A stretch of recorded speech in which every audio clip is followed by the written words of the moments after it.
It's Thursday, January 19th, and on today's WCE, we're going to talk about Michigan quite a bit. We're going to hit on Jaden Rashada again. Is TCU going to announce their hire? Arkansas has already announced theirs. Who under and overperformed this year? And we're going to talk Kiffin. We're going to talk Todd Monken. The Pac-12 releases their schedule, and they might be on the move as well. We're going to talk NFL early entrants and more on today's Winning Cures Everything. It's football. I've been watching it for 40 years.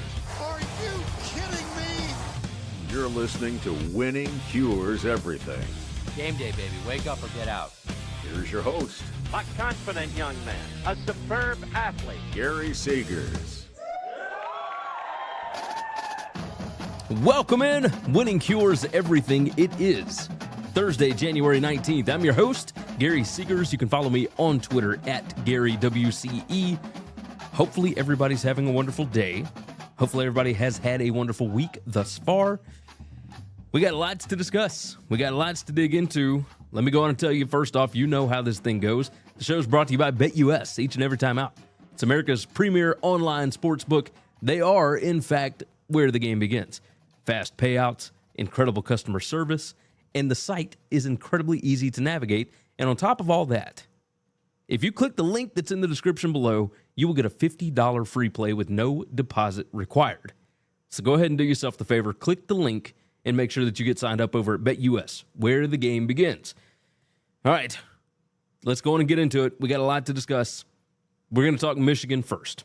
Let's do that. Jim Harbaugh against the NCAA. That's right, Michigan versus the NCAA. Let's just give you the brief rundown on exactly what's going on here. Now, a couple of weeks ago, Dan Wetzel did put out the news that he had heard that the NCAA was getting ready to send Michigan a notice of allegations. They had apparently broken some rules, and, you know, they wanted to go ahead and make it official, and it was all level 2 violations. And the violations here were, let's see, a meeting with 2 recruits during a COVID-19 dead period, texting a recruit outside of an allowable time period, having analysts perform on-field coaching duties during practice, which happens everywhere, and having coaches watch players work out via Zoom, according to sources. Most of these are things that pretty much everybody did. Meeting with 2 recruits during a COVID-19 dead period, I guess it kind of depends on the timing, but it turns out there were a lot of schools that did that. Not much has come out of those as of yet, but regardless. What the issue here is that the NCAA wants Jim Harbaugh to admit that he's lied to them. He will not admit that he lied, and the NCAA cannot prove it. And that's basically the situation here. Now, we know that Harbaugh, if you believe all the stories, which there are a lot of them, he can be kind of hard to deal with. He is a proud individual, and he has told them that he did not lie, that he just did not recall the events. This is what he said. He said the 59-year-old has maintained he didn't recall the events when first speaking with investigators, but that he was never purposefully dishonest. So we've seen coaches that have lied about things in the past, and they get absolutely blasted for it. Good example in college basketball would be Bruce Pearl. Bruce Pearl lied about meeting with a prospective recruit, and, you know, it was at like a barbecue. There were pictures of them there. Bruce Pearl lied about that, and he got a 3-year show cause. Now, he's, back in coaching. He's back at Auburn, but that was 3 years that he basically could not coach. And it was over a minor violation. It was meeting with a kid during a dead period, a time that he wasn't supposed to be meeting with him. In this situation, it's kind of the same thing. Like, these are nothing violations. But the NCAA wants Harbaugh to admit, it's a weird system that we have here, right? This whole thing where the NCAA is demanding that he admit that he lied so that they can punish him more. I mean, that doesn't make any sense. Why would Harbaugh ever admit that he lied in a situation like this? And I think this situation is a big reason why there is a breakdown between Ward Manuel, the athletic director at Michigan, and Jim Harbaugh, right? Harbaugh is never going to admit that he lied. He will tell you that he did not recall that event at the time that he was asked, but he's not going to come out and say that he was dishonest. I don't know that I blame him. We all remember the number one rule, right? Never cooperate. You don't cooperate with the NCAA. They don't have subpoena power. They can't come in and try and figure out what you knew. They can't put you on a lie detector test. The NCAA basically has no teeth in something like this. So it's going to be interesting to see exactly what they end up doing here. But man, just a weird set of circumstances. But the negotiations between the school and the NCAA have basically broken down. And this is just another example of, the fact that the NCAA has no power right now. And there's nothing they can do about it. So we'll see what ends up happening. Whether they end up, actually giving them, real punishment or not. But I seriously doubt it'll happen. They might restrict some recruiting windows or something like that. But at the end of the day, I think this is pretty much a dead story. We'll see. We'll see what happens. We'll move on to Michigan offensive coordinator Matt Weiss. This is a strange situation. This over at CBS Sports. This is Shahan Jaraja. Man, I hope I said that right. He's a good dude. Great writer. Michigan co-offensive coordinator Matt Weiss placed on leave amid investigation for computer access crimes. It says he's been away from the team after an alleged incident in late December. Now, he was arrested for computer access crimes.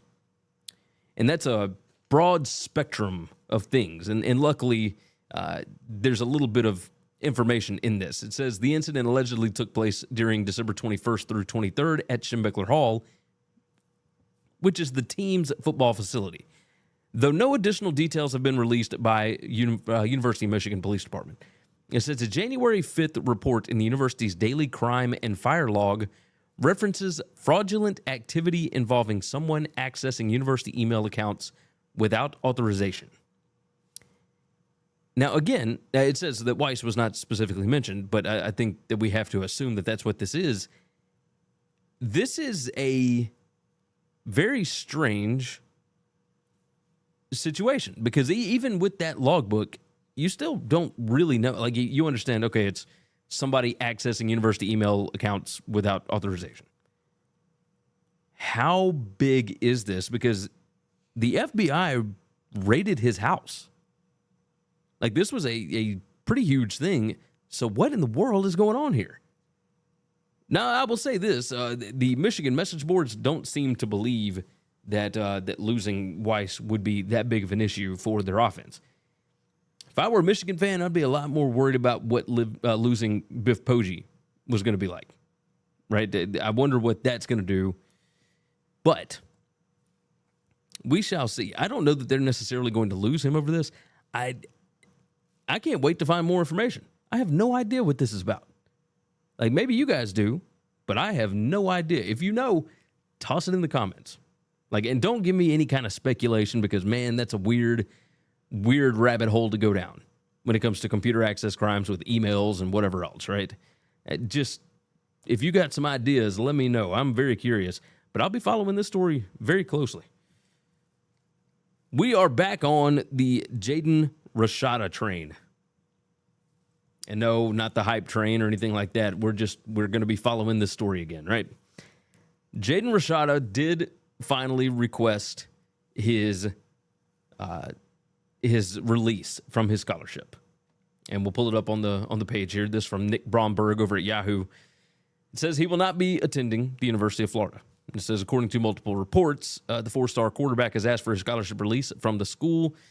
His NLI, National Letter of Intent, he did sign that thing, but he did not enroll, and now he wants out. And I would not imagine that Florida is going to have any kind of an issue with letting this guy go, and it is what it is. That says it could have something to do with name, image, and likeness payments. Per multiple reports, Rashada had an agreement with an NIL collective for an endorsement deal contingent upon signing with the Gators. According to The Athletic, the NIL deal with the collective was agreed to in November, had a maximum value of $13 million. It says, but that max value was reportedly well beyond the means of the collective's financial ability, and then the deal then soon reportedly crumbled. Now, you look at what the Gator Collective tweeted out. It says, topic of the day, question, does Gator Collective facilitate NIL deals negotiated and funded by third parties? Answer, yes. It says the Gator Collective writes contracts that its member contributions fund directly.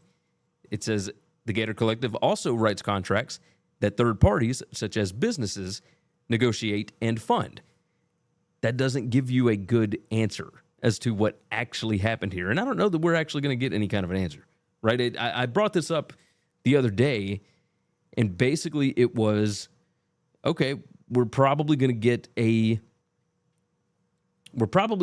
some kind of a, my mind has gone blank on what this is.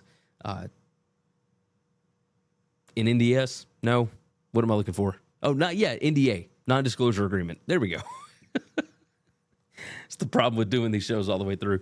No script, no nothing, just, off my head. NDA, a non-disclosure agreement. I would imagine that Florida, at least the collective, somebody associated there, probably got him to sign something so that he does not talk about this. But it appears that the money was not there that they had guaranteed him. Now, I have two questions now. One, what is the NCAA response here? Because they have been talking about collectives and they've been talking about NIL and blah, blah, blah, blah, and you can't do this and this is not supposed to be a recruiting inducement, et cetera, et cetera. But this thing was supposedly contingent on Rashada signing with Florida.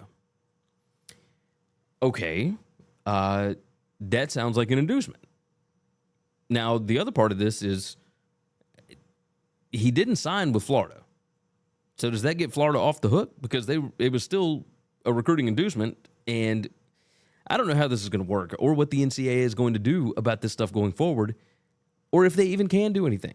Like we've talked about this on the show multiple times, the NCAA has no teeth. You can't prove anything. You don't have subpoena power. This is a weird situation for them. Now, as far as Jaden Rashada's possible schools go, the ones that I have seen ballyhooed about the most are Washington and Arizona State. Now, he is from Pittsburgh, California, and that is in between San Francisco and Sacramento. But it seemed like it was a weird battle for it to be Miami and Florida, right, for a kid from California. It just seems strange. And yet, here we are. So I'm curious what's going to happen with him. Kenny Dillingham or Kalen DeBoer, either one, I think could do good things with him. This is an older kid. We'll see what happens. He's good. I don't know if he's as good as some of the other quarterbacks in this class. I don't know that he's $13 million over 4 years good, at least not in college football. But I have been proven wrong before, and we will see. We will see what happens with Jaden Rashada. Let's talk about Kendall Briles and TCU. On the show on Tuesday, I put out that I just could not understand why Sonny Dykes and TCU would make that hire. It did not make sense to me. And then on Wednesday, they reportedly made the hire. And it has been reported at multiple different places, 247, I think CBS, I think The Athletic, I think a lot of different places have actually reported that the deal is done. And I think that we can say that the deal is done because we know that Briles is no longer at Arkansas because Arkansas has already announced their hire. And we'll talk about that one here in just a minute. But there has been no announcement from the school. There's no update to the directory. You can search TCU and Kendall Briles anywhere on TCU's athletic website, and you will not be able to find anything right now. It seems a little strange to me that we got nothing. Like, TCU is just going to pretend, like, are they just going to sweep this under the rug? Seems a little weird. So in Arkansas, again, has already come out and tweeted who their next offensive coordinator is going to be. It's going to be Dan Enos. And again, we'll talk about that in a second. But if you are going to make a hire, I guess, how about this? any hire that you make, you better be ready to stand behind it. And I think it's kind of ridiculous that you are going to tweet and retweet announcements for commitments from kids. You will announce, assistant strength and conditioning coaches, etc. But one of the 3 highest profile positions on your football staff, you make a hire that you are too cowardly to even announce, to even put out there. I mean, even on Twitter, you can set it to where people cannot comment. But man, it seems weird that you would make a hire that you are not willing to stand behind, that you are not willing to put out into the public. It's like, because they know exactly what's going to happen here.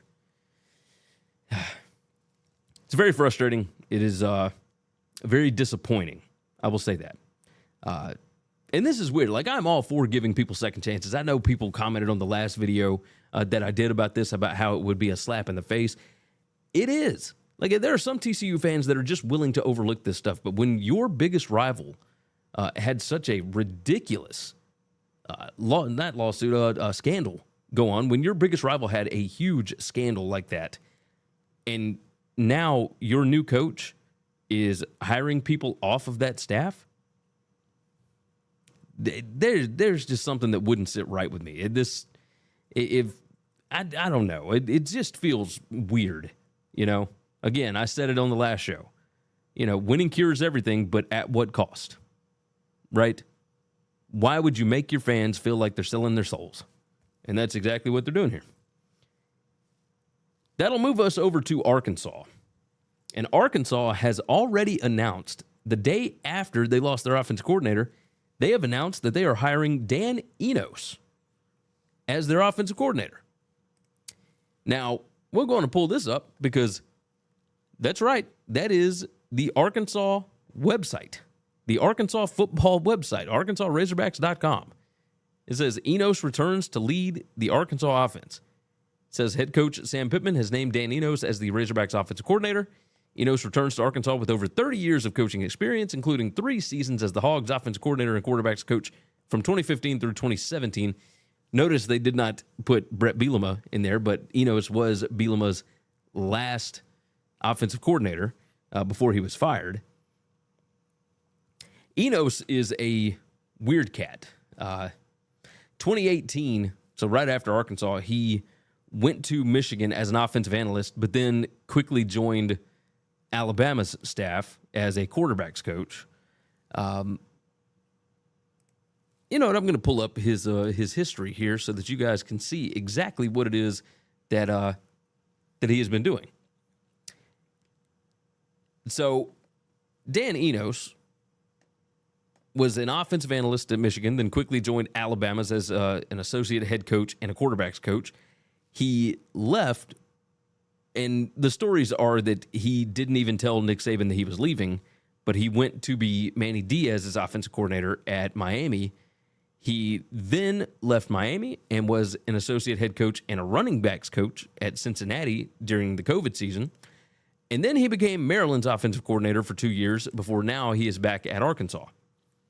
He was the head coach at Central Michigan before he took the offensive coordinator job at Arkansas with Brett Bielema. And the deal there is you can just make so much more money. We just saw Sean Lewis do this. This is not unheard of, right? There's so much more money being a coordinator in one of the big 2 leagues. But Dan Enos is... It's a strange hire to bring this guy back. And I know that Pittman was on Bielema's staff and all that, but I don't know what the upside is here. Like, the upside is maybe familiarity, but, and Enos has done some good things. But I don't really understand the hire. I do, from everything that I've heard regarding salary and whatnot, I have heard that it is a cheaper hire than what they had with Briles. I don't know if that necessarily matters or what the situation is regarding this. But, again, this business is all about who you know. Enos, of course, worked with Mike Loxley, the Maryland coach, when they were both at Alabama. Enos obviously worked with Sam Pittman under Bielema at Arkansas, so he continues to get, these kind of jobs. I can't wait to see what's going to happen. Is he going to stick around for a while? Because you look at this, and he was at Central Michigan in 2010 through 2014. He was at Michigan State from 2006 through 2009. That's a pretty long time. As quarterbacks coach and running backs coach. Then he was at Central Michigan. Then he goes to Arkansas for 3 years. He was at Michigan for about 6 weeks. He went to Alabama for a year, Miami for a year, Cincinnati for a year, and then Maryland for the last 2 seasons. How long is he going to hang around? We shall see. We shall see. All right, let's go on and let's hit an ad right quick, and then on the other side, I'm going to talk about who under and overperformed in college football this year based on post-game win expectancy. Let's check out some things you should know about. College football is back, and BetUS TV has you covered. Every Tuesday and Wednesday at 1 p.m. Eastern, we've got expert game analysis to help you make informed decisions before kickoff, only on the BetUS TV College Football channel. Visit winningcureseverything.com to find everything you need to know about us, including full shows in video or podcast form, gambling picks, merch, the gear we use, and more. If you want more content from me, Gary, visit BetUSTV.com. I host the How to Gamble on Sports show, and from August through January, the BetUS College Football show. You can subscribe to both on YouTube. If you haven't already, subscribe to the podcast on Apple, Spotify, or whatever's your favorite podcast app. And if your app allows it, leave a 5-star written review. Visit the Winning Cures Everything web store to get all kinds of football shirts, hats, hoodies, mugs, and more. Visit winningcureseverything.com/store to see what all we've added. And now, back to the show. All right. Let's dive into it. Who under and overperformed this year in college football? Who was actually better than their record, and who was actually worse than their record? Let's go and pull it up. I got it all right here on the screen for you. If you guys are interested in this, tell me in the comments. I will put the link out there. I will share this thing out so that you guys can see it. Let's go and just start reading it. Who underperformed? Who was actually better than what their record said they were? We'll start out at number 10. Illinois went 8-4 this year. 8-4 overall in the regular season. Their post-game win expectancy this year was 9.98. 9.98 is crazy.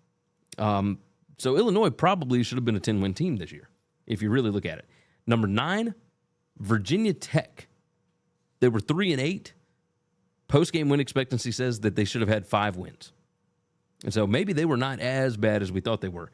Number 8 is Florida Atlantic. And Florida Atlantic, this bunch right here, they went 5-7. Post-game win expectancy said they should be 7.02 wins. That's pretty crazy. That is pretty nuts. On top of that, number 7, the University of South Florida, USF, Jeff Scott's bunch. They went 1-11. Post-game win expectancy said that they should have been 3.19 wins.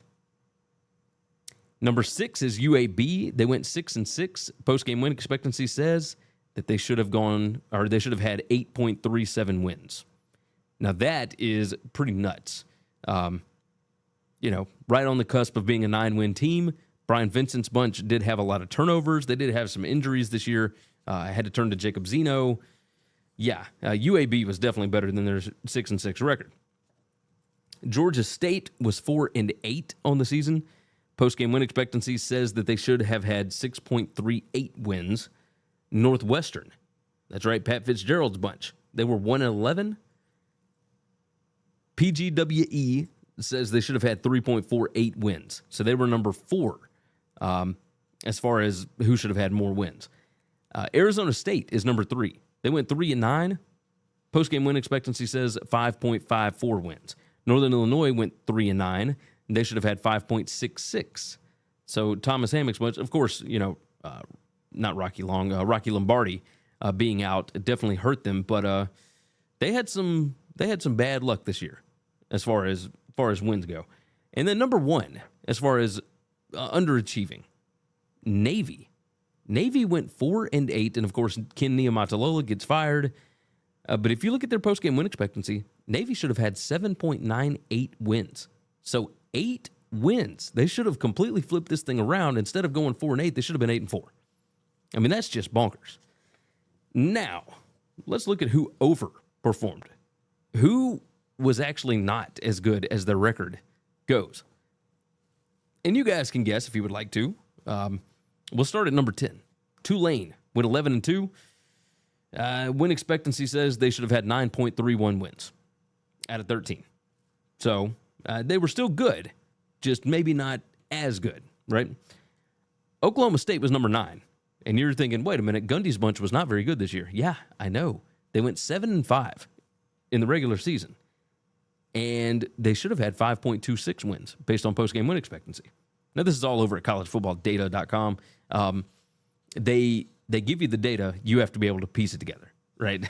So, again, if you guys want a copy of this, toss it in the comments. Let me know, and I will share the link out. I will let you guys have it. Number 8, Mississippi State. That's right, Mike Leach's bunch, before his untimely passing. They went 8-4 in the regular season. The post-game win expectancy numbers say that they should have only had 6.09 wins. So closer to a 6-6 team than an 8-4 team. A little surprising. Now this one maybe not as surprising. Number 7, North Carolina went 9-4. Of course, that includes a loss in the ACC championship game to Clemson. Their post-game win expectancy number, 6.94 wins. So closer to a 7-6 team than a 9-4 team. Number 6, this one I think will shock some people. Number 6 is UTSA, 11-2. And if people look back and they would think, well, they were right there with Houston. You know, they could have gotten that one. Yeah. But there were some other ones that they maybe should have lost based on, the stats in the ballgame. UTSA went 11-2. Their postgame win expectancy number was 8.93 wins. Coastal Carolina went 9-3. Of course, they did have a game canceled in the regular season. Their number was 6.88 wins. Ohio went 9-4. Their number was 6.86 wins. Now, number 3 is Washington. That's right, Kalen DeBoer's bunch. They went 10-2, but their post-game win expectancy number was 7.81 wins. And so less than 8 wins there, or maybe right at 8-4, but they ended up going 10-2. Indiana went 4-8. And you're thinking, how in the world could they possibly be worse than that 4-8 record? Well, let me tell you. Their post-game win expectancy number was 1.74. So they actually were not even as good as their 4 wins. They had less than 2 based on post-game win expectancy.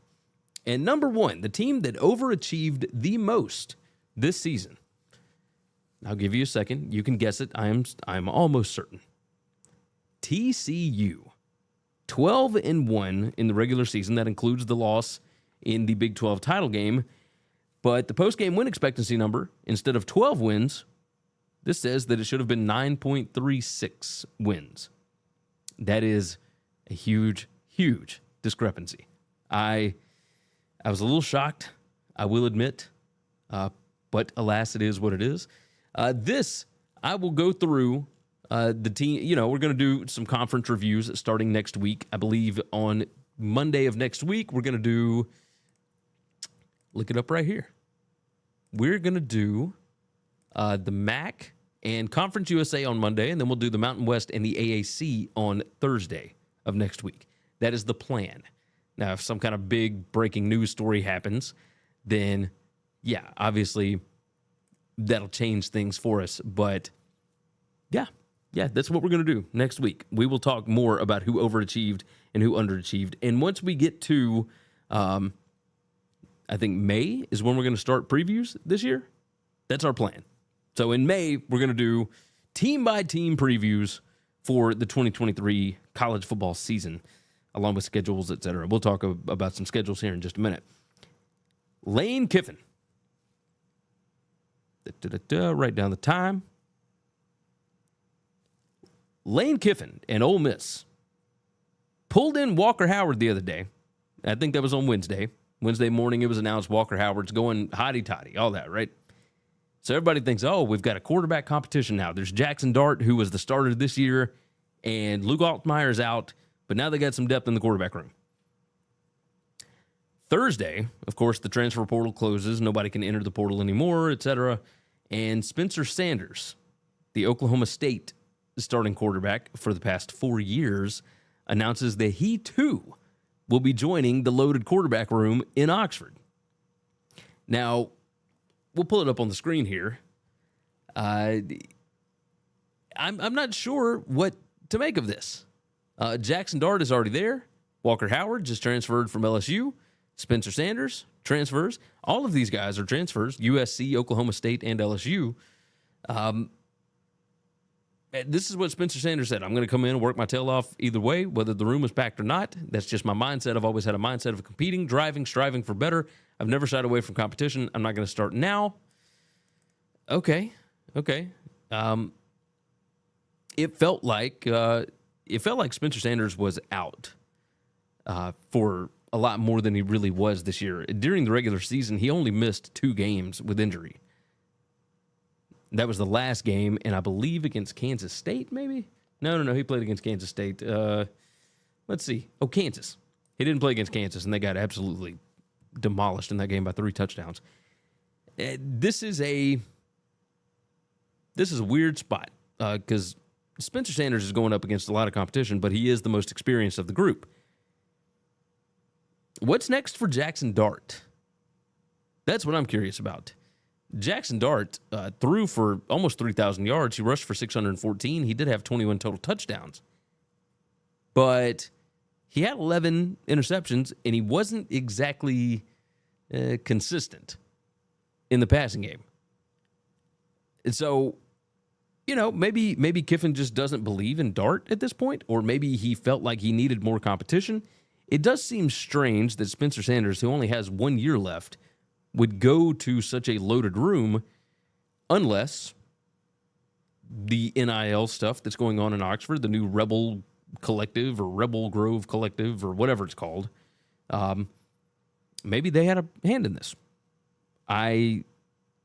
This is the way that I imagine it plays out. They go through spring ball. Sanders and Howard are probably better than Dart, based on what we saw from Dart last season. And what Kiffin would like to do in that offense. And I would imagine that Jackson Dart transfers out. Spencer Sanders starts for a year. Walker Howard gets some playing time as a backup this year, and then he takes over the mantle for the next 3 years. That's what it looks like. Because remember, there is a transfer portal or a window that's opening May 1st through the 15th. So we shall see.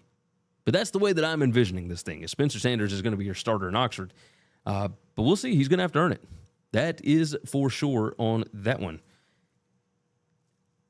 I have a question. Is Todd Monken going to leave Georgia to go back to the NFL?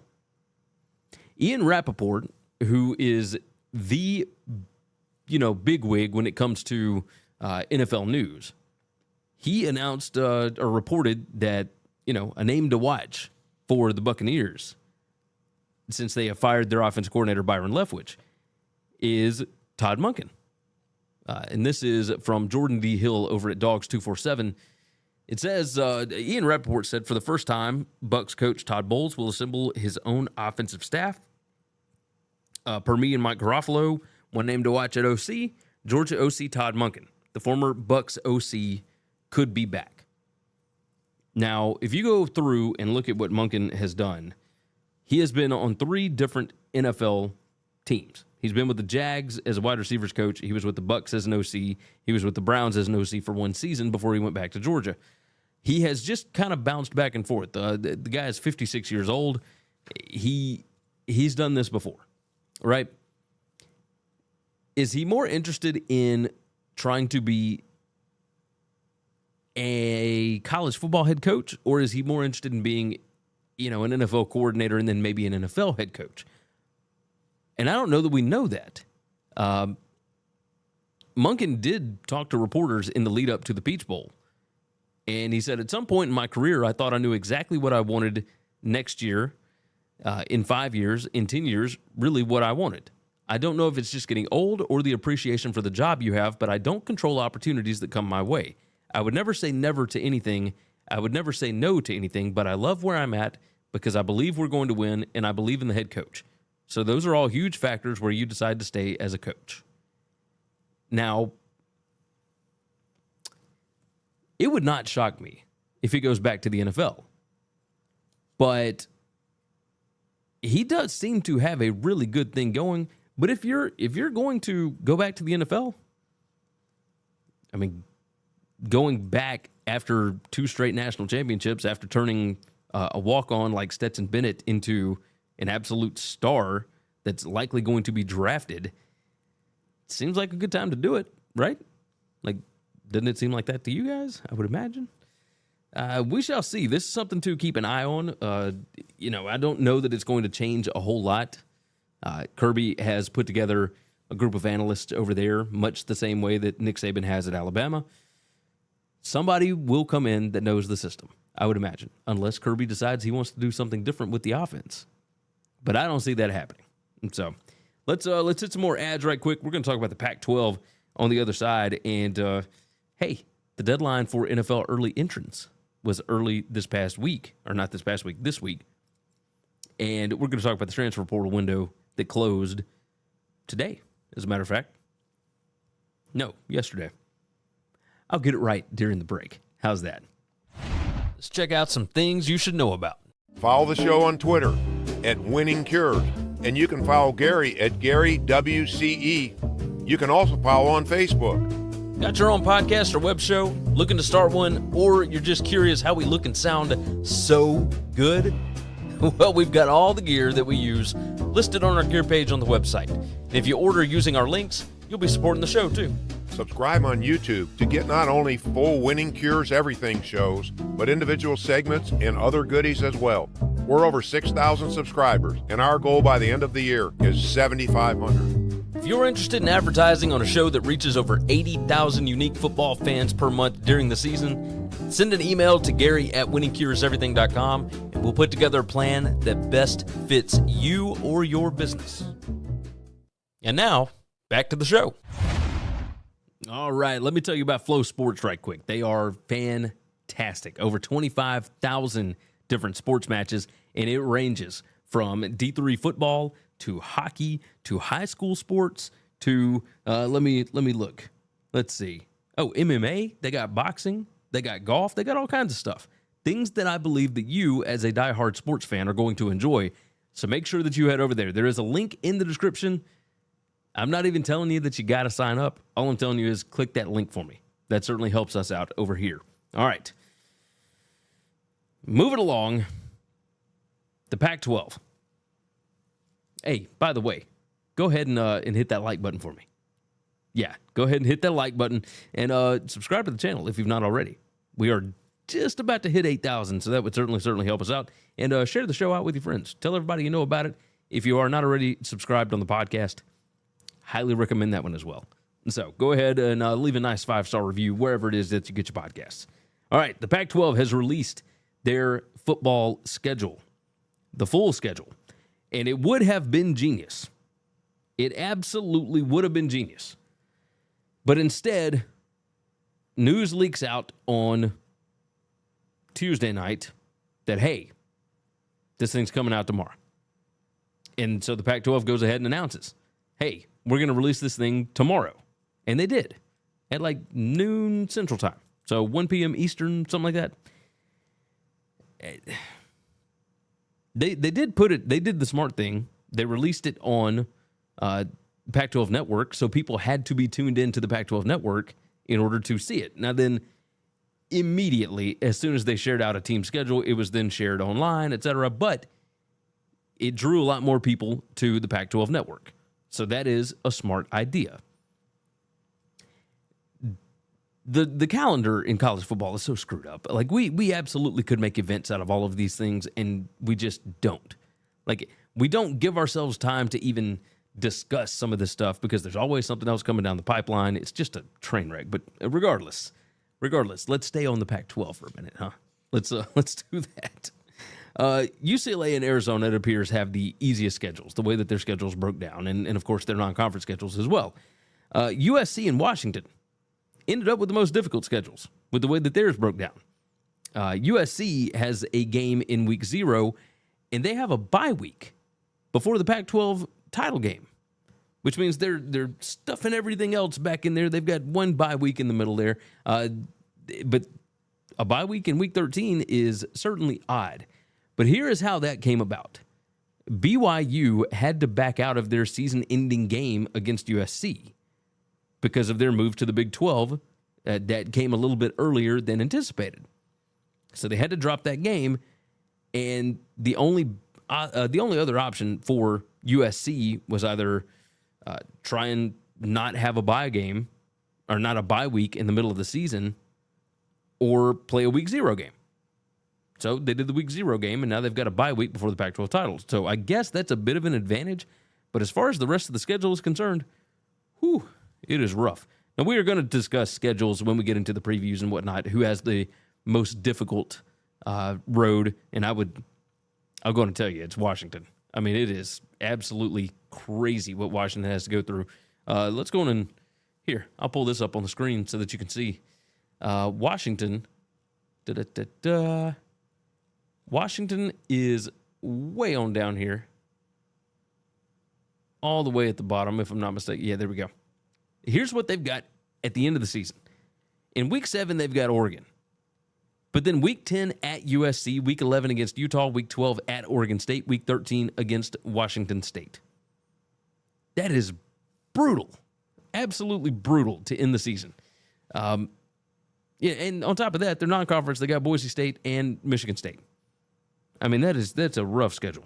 Rough schedule. But we'll be talking about all this. We'll be previewing them throughout the summer. Don't worry. We will get to you Pac-12 fans. We got to review your season, and we'll probably be doing that in the next couple weeks. So, all right. Let's stay on the Pac-12. The Pac-12 networks are moving studios. And let's go and pull this up. We'll keep that on the screen while I'm discussing the finer topics. They are moving from San Francisco. Now, the move out of San Francisco, the move to stop paying rent, was already done back in March of last year. When they were in San Francisco, in the Bay Area, their rent was $7 million a year. It was insane. We have griped and complained about Larry Scott and some of the decisions that he made on this show before, on Winning Cures Everything. But, man, that was just bonkers when you look at what some of the other conferences are paying rent for their headquarters, et cetera.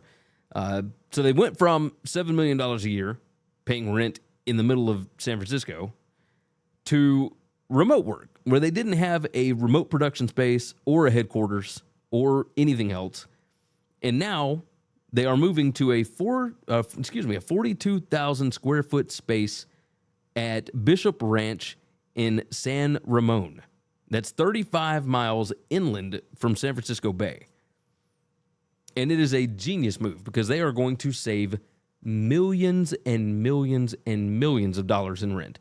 Now, I have complained about George Kliavkoff in the past. I absolutely have complained about it. His lying about the Big 12, a possible merger, etc. That irritated me to no end because there are receipts. You are working in college sports now. What are you doing? But this was a really, really good move, and I have to commend him for it. This is absolutely the smartest thing that he could have done, right? Getting out from paying that kind of money when your conference does not bring in that much. So you got to get your guys as much money as possible, your conferences, because all of this stuff was coming off the top, which made all the media payouts even less to each different school. It's just bananas. So cheers to the Pac-12. cheers to George Kliavkoff and bunch for getting this thing done. Believe they will be moving in over the summer, if I'm not mistaken. Maybe it'll tell me that here in just a second. June 2023. Yes. So that's the plan. That is the plan. Bishop Ranch Business Park. Cheers to them. They will be broadcasting 850 live events a year. They'll have more than 100 employees and freelancers on game days. That's what I'm talking about right there. That's what I'm talking about. All right. Who won in NFL draft early entrants? Which teams did the best in this situation? Article by Barrett Salee over at CBS Sports says several talented players chose to return to college football instead of playing in the NFL. Number one, Michael Penix Jr., which Washington certainly was a big winner here because he could have declared and he didn't. And they also had number 20, if I'm not mistaken, Rome Odunes. And I have probably butchered that name numerous times this year. But he was one of two 1,000-yard receivers this year. So he's going to be awesome. They also had, if I'm not mistaken, a lineman that was coming back. There we go. Defensive lineman, Braylon Trice. So Washington had 3 of the top 20 that are coming back, and that is just massive. Number 2 is Blake Corum with Michigan. Now, Michigan also has somebody else on the list as well, or at least I thought they did. They've got, how about this? I know that Michigan has like 4 guys that could have gone that are all coming back. They may not be on this list of top 20, but they got some dudes. So Blake Corum coming back is huge. Bo Nix at Oregon, that's a massive, massive return for them. Jordan Travis, the quarterback at Florida State. Tommy Eichenberg, linebacker at Ohio State. Jared Verse at Florida State, etc. Penn State, of course, gets their lineman back. Fashanu. Sam Hartman, Notre Dame. Now, Notre Dame isn't exactly getting him back. He's in the portal, but he could have gone pro. Aside from that, you've got some guys that were questionable, probably would not have been first-round guys. So it makes a little more sense for them to come back, right? Cam Rising at Utah. Tyler Davis, I think he would have been just fine leaving, from Clemson. Dylan Gabriel, quarterback from Oklahoma. I don't know what the market was for him. Illinois' defensive line certainly is going to be better. Spencer Rattler coming back. Johnny Wilson. There's dudes, but it's not like these huge names that everyone knows that would have been first rounders, et cetera, right? If you're going to be a first round draft pick in the NFL draft, you're gone. There's no reason to stick around anymore. You have done your job. You know what you're worth. All right. Now, this one from Shahan Jarija again. Hopefully I said this one right. We shall see. Excuse me. That coughing in the mic. Great radio here, right? Pulling it on up. These 10 football teams were hit hardest by underclassmen entering the draft early. And here's what we got.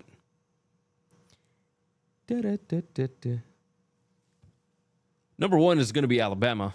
Of course, you lose Bryce Young, you lose Will Anderson, you lose Brian Branch and Jahmyr Gibbs, who all could have come back. All 4 of them have a chance to be drafted in the first round. And the Bryce Young and Will Anderson will. So, we shall see what ends up happening there. But you also lose, guys that have already graduated, right?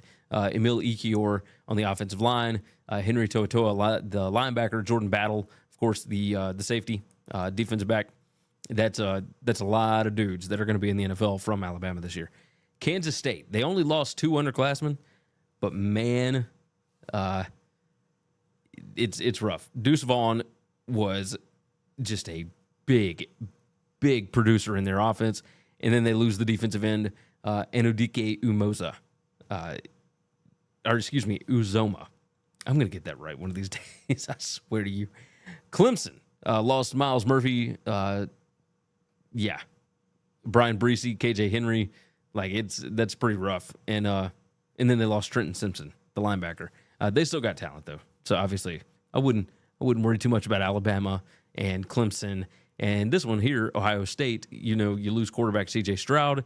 along with the offensive lineman Paris Johnson Jr. and Luke Weipler. DeJuan Jones, senior tackle. That's rough. Jackson Smith and Jigba, like, that makes sense because he was out for most of last year injured. Why would you risk going through injury again? Doesn't make any sense. You got Pitt, you got Notre Dame, Michael Mayer. Pitt loses Cansey and Abanikanda. You got dudes. USC lost a couple of guys. TCU, their biggest thing, they lost Max Duggan. I think maybe he could have stuck around if he wanted another year, to take advantage of the COVID year, but I think he was done. He was ready. Quentin Johnston and the running back Kendre Miller both announced that they are going to the NFL. Georgia, of course, they were going to lose a ton of guys, right? Just a ton of dudes. Darnell Washington, Jalen Carter, Keely Ringo, Warren McClendon, the lineman, and Broderick Jones, like, just a bunch of dudes. But that's, again, another one of those teams that is not really going to hurt them. Texas A&M, they lost. We'll talk about A&M here for just a second. Let's go and start that off.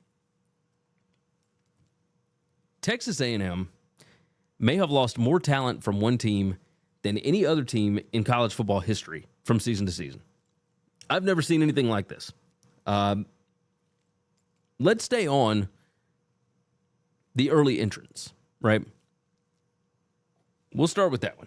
The portal window closed. We're going to talk about that in just a minute, but pulling this article back up, Devon Achane, this says he was the crux of A&M's offense, and that's an understatement. He said Achane had 215 of A&M's 429 yards against LSU in an upset. When Achane missed an SEC game against Auburn, the Aggies mustered 10 total points. And then it says adding top defensive back Antonio Johnson and Jalen Jones to this list only makes things worse. So you've got those three that are declaring early for the NFL draft, right? Well, let's go on and pull this one up as well. This is from The Athletic. Max Olson tweeted this out. Texas A&M has lost 25 scholarship players in one offseason. 18 were blue-chip recruits. 8 were top 100 recruits, including 5 stars Denver Harris and Chris Marshall. 7 were freshmen from their top-ranked 2022 recruiting class. Says not one entered the portal, changed their mind, and withdrew. Now, they did bring in a couple of guys, so that's good. But when you start looking at this list of guys and where they are going to go play, it is mind-blowing. I mean, you got dudes going to Ole Miss, Georgia Tech, Tulane, SMU, Michigan State, Indiana, Nebraska, Memphis, USC. You just got guys all over the place. You defensive backs going over to Georgia. Like, Georgia needs more talent. Like, this is pretty nuts. Denver Harris is going to LSU. Miles Jones is following Mike Oko to Duke. This is crazy.